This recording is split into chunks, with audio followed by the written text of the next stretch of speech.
makakaraos din tayo mga kabig, ano ho. Tiwala, tiwala, siyempre samahan po natin ng panalangin para maging ganap yung biyaya na ibibigay sa atin ng Lord. Alright, so yun lamang po muna sa ngayon mga kabig. Maraming salamat po at magandang gabi sa ating pong lahat.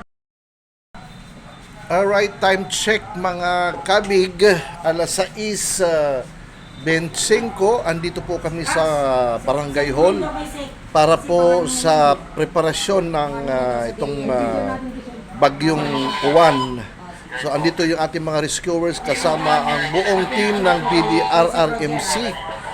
Andito ang kanilang head, si Kagawad Bongganov, of course kasama si Kagawad Rolando Akong Borinaga at ang atin pong mga rescuers.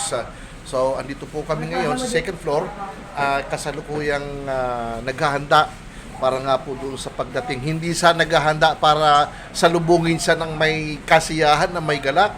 Kami ho ay hindi natutuwa sa pagdating niya. Kaya sama-sama po tayo mga kabig na makaisa, magmanalangin na harinawa ay hindi na po ito magpatuloy na dumalaw, bumisita dito sa atin, ha?